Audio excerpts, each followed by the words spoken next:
kind of cute. A little boy was waiting for his mother to come out of the grocery store. As he waited, he was approached by a man who asked, "Son, can you tell me where the post office is?" The little boy replied, "Sure, just go straight down this street a couple blocks and turn to your right." The man thanked the boy kindly and said, "I'm the new pastor in town. I'd like for you to come to church on Sunday. I'll show you how to get to heaven." The little boy replied with a chuckle, "Ah, come on, you don't even know the way to the post office."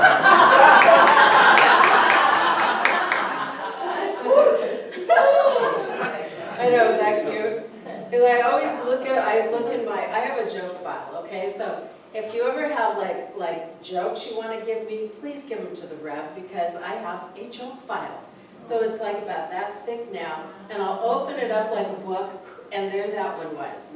And I don't remember telling that one, so that was a mystical experience. Isn't that great? Well, I'll give Roxy the talk title, and so I open, Spirit, what do you want me to talk about? So I open up the Science of Mind magazine, and it says, The Mystic, and it was an article called The Mystic Warrior Nature in You. Oh, cool. And I really liked that, because I thought, there's so much more to us, and we don't acknowledge it because we get caught in the minutia of the everyday, right? And we want to really be in the joy of our lives. And one of the things, as I was being with this, is that I thought, you know what, this is a mystical experience when we go to a celebration service on Sunday. Whether we go here, we go someplace else, because what happens, we get, what's the feeling, Tom, that we have? So it's a feeling of we can dance, we can sing. Do we do that every day in our everyday lives? No, right? We don't. And that's really a lot of it. So I thought, this is a mystical experience. This pulls us into another way of being. And I love it because every Sunday, maybe I'll have a week and I'm like, and then on Sunday, yeah, I feel great because this sets the tone for my whole week. And it sets the tone for me. And I'm the minister, okay? So it's like I come and I show up. If I didn't have a center here, I would go someplace else in order to celebrate, because I need this, and I need this as part of my spiritual practice, I'm going to say, okay? But the mystical warrior nature, it's felt, mystical experiences, and I found a couple of things that I really like. It is felt through the transmission of feeling and consciousness, and it can't be described in words. I think, Barbara, you were talking about that last week, and we were both talking about some mystical experiences that we had. But it's not just the ones that are like, woo, it's not that. It's everyday occurrences. So I started to think about how we kind of pigeonhole things, and everyday occurrences change us. And we can have these mystical qualities that surround us. One of them, and this always amazes me, it's what Roxy was saying earlier. One of them was that, I've had people come through the center and they can't stand me, they blogged and they say horrible things, and this was in the very beginning. I'm like, wow, that's intense.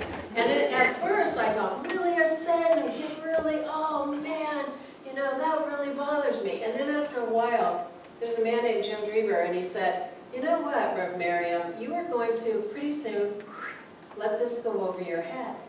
And I thought, it's not just me, it's all of us, whether we teach in a class, whether we work at a job, and it's about allowing that negativity just go right over our head, because it's not ours. It's not ours to catch. So it's ours to shift it and to be in another way. So we had a few of those beloveds, that have come through here in the past, and they're not here now, but we have a lovely relationship now. So what we did, we put them on our prayer list. And we prayed for their divine souls, okay? We prayed that they would be more joyful. We prayed that they would be happier. We prayed that they were going to be open to themselves and they would love themselves. Because it wasn't about me. Individuals project their stuff onto us. And so if we're willing to allow Spirit to come through us, And if we're willing to allow the divine to shift things in our lives and to create those mystical experiences.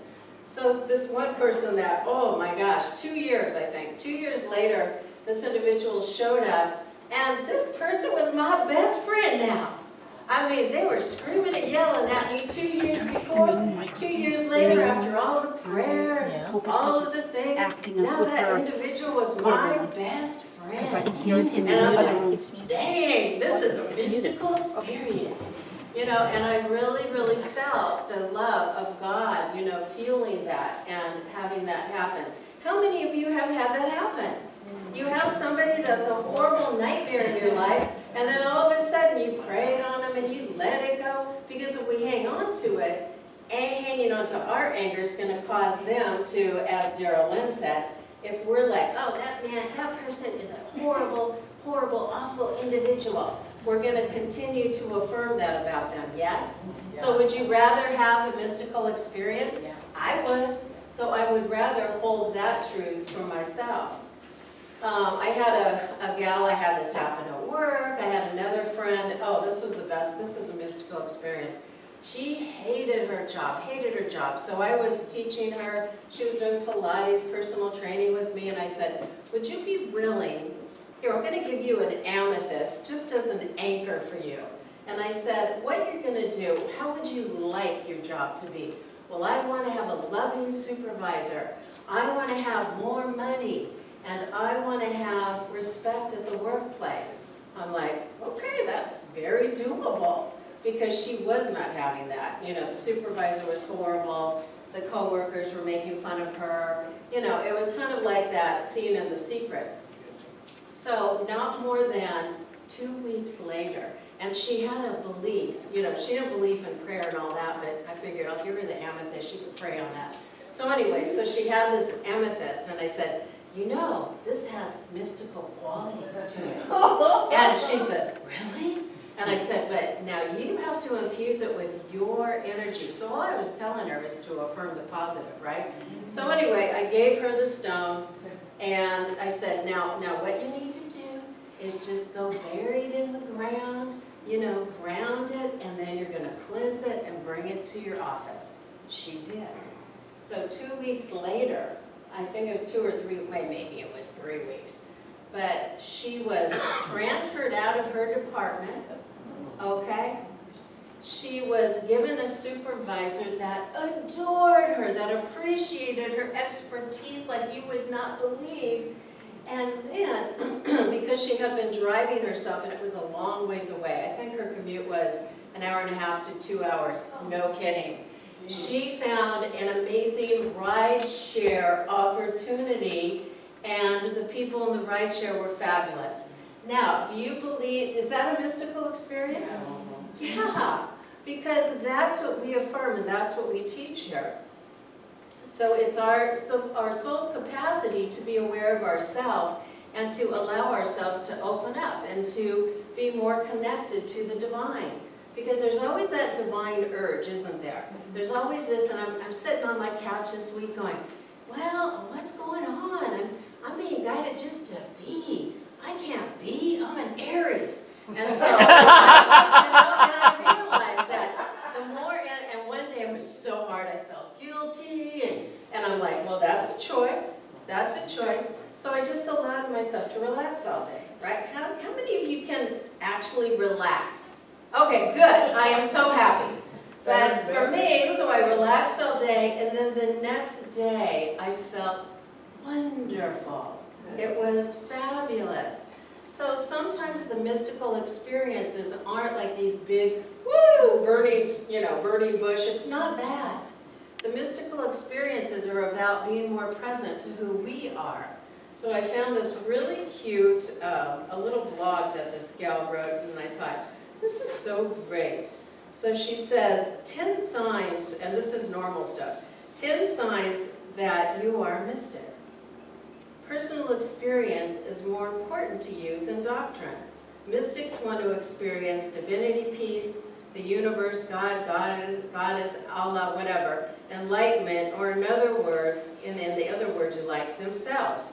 They may like reading about others' experience as a guide, but they generally aren't satisfied solely with spiritual explanations put down by others.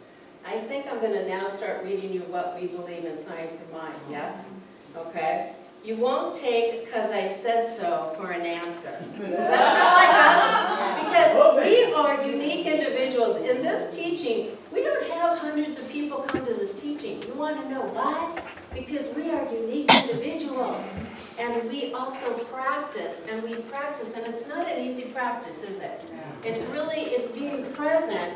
You know, Dan Millman, remember, what's the name of his book? But Wave, right? And so he's seeing himself, and he's facing himself. And I thought, how many times have we had to face ourselves? And I remember doing it as a practitioner, doing it as a minister, and it was horrible. Because I saw those, what do they call it, those wobbly bits in myself that I didn't really like. And I said, well, that can't be me, that's impossible. And then a few days later I go, ooh, that was you. And it's really about being so present to ourselves and being available to the truth and to touching in to ourselves and allowing ourselves to really be present to our soul rather than our mind. So that's number 2. Okay, it says, mystics don't like being told this is the way it is, or even this is what the holy book or saint said. They might serve as a starting point for our explanations, but we want more backup before we adopt a spiritual tenet as I believe. And as I'm reading that, yes, I went to see John of God. Yes, I went to saw Guru over in his ashram, and I did all that. At the end of the day, though, when we're doing these practices, it's like when we did that practice, the gong experience on Monday. We take what we feel we need to take from the experience. I'm not going to sit there and postulate and, do everything Sadhguru says. I'm going to look at it, I'm going to be with it, and then I'm going to allow myself to feel what I need to feel for my own growth and for my practice. And then the next one was, you value your intuition and the intuition of others. Part of the thing that we do here is that we teach you how to tap into your intuition. And we teach you how to become more present to it. So Roxy has that. You want to know why that is a full class and why people show up? Because they have a divine urge. They have a thirst to feel that intuition and to expand it and develop it. Because what our intuition does, what does it do? It helps us to tap in and connect deeper with the divine, doesn't it? You tend, okay, there's a number, this is me, and I'm reading this going, you tend to be a rule breaker. How many of you are rule breakers? Right? We're rule breakers. And I'm with a man who is not a rule breaker. And I go, well, if it doesn't hurt anybody, it's okay to break the rules. Oh, you can't do that, because that's just his nature. And I'm like, well, actually, it's worked well for me, darling, because it has brought me into these incredible mystical experiences that I wouldn't have had otherwise. He's probably not an Aries. No, he's not. And, think about all the mystics that were rule breakers. You say Saint Teresa, and you look at Sadhguru, he's a rule breaker. You look at all of these beautiful mystics, my beloved Satya Sai Baba, rule breakers, because they want you to expand beyond the norm. Because what are the standards that have been set here in our world? Who were they created by? Other people. So find your own way of being. And look at, if it doesn't hurt anybody, go for it. Okay? So you believe power comes through you, not from you. So how many of you believe it comes through you? I remember when we had Howard Wills here, and I said, oh, come get a healing, because I'm doing my, I've got to promote, right? And so if you don't promote and grab somebody's attention, they're not going to come. So Howard said, but I'm not healing them. And I said, I'm clear. I know that. But by them being in this energetic vibration and feeling the power coming through you, I can't put in a little headline, oh, let Howard Wills heal you because the divine comes through him. I guess I could. But I never think about that. It's almost like we've got 2 seconds to grab somebody, so then we're just saying it in that way. But I thought of him, and I thought all these beautiful healers, that's what they do, yes? They have it come through them. And in Shakespeare's Hamlet, it says, "You believe there are more things in heaven and earth, Horatio, than are dreamt of in your philosophy. Mystics acknowledge that the universe is infinite and mysterious, and there will always be more that we don't know about, that we do know. This keeps us humble and open to others' experiences and explanations." And I think when we're on a spiritual path, that is definitely the truth, isn't it?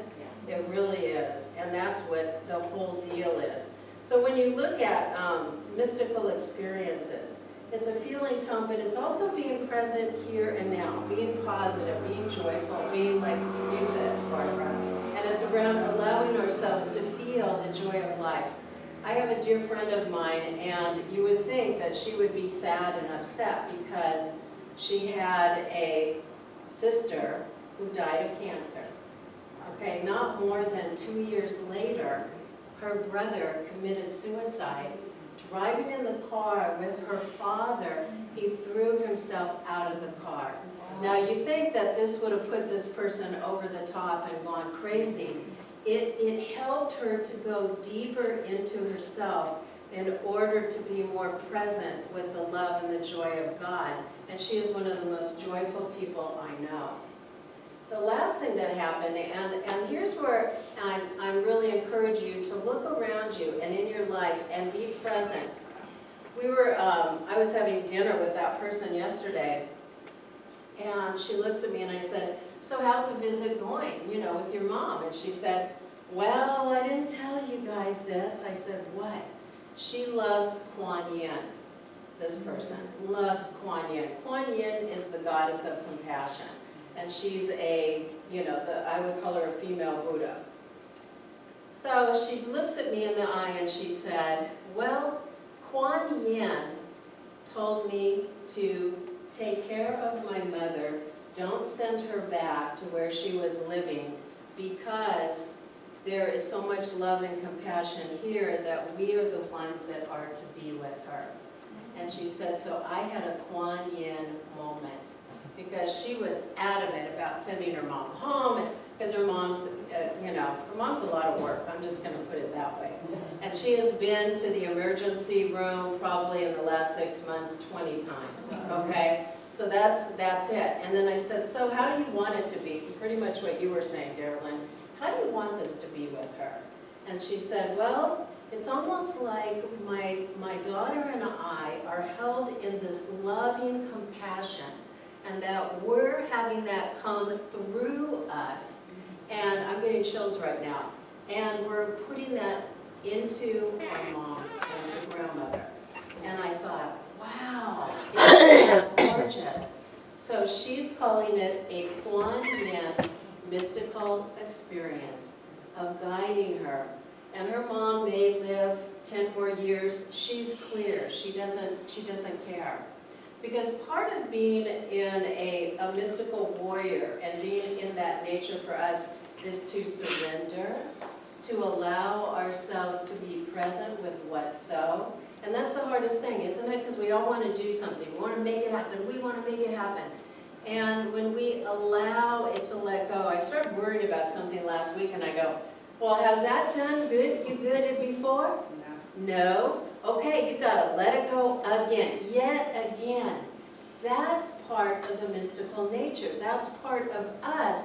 That is, we're willing to let go and be, I like to say, like, you're like a little raft on a river, and you're going down that river, and you're allowing it to flow and get fast and slow down.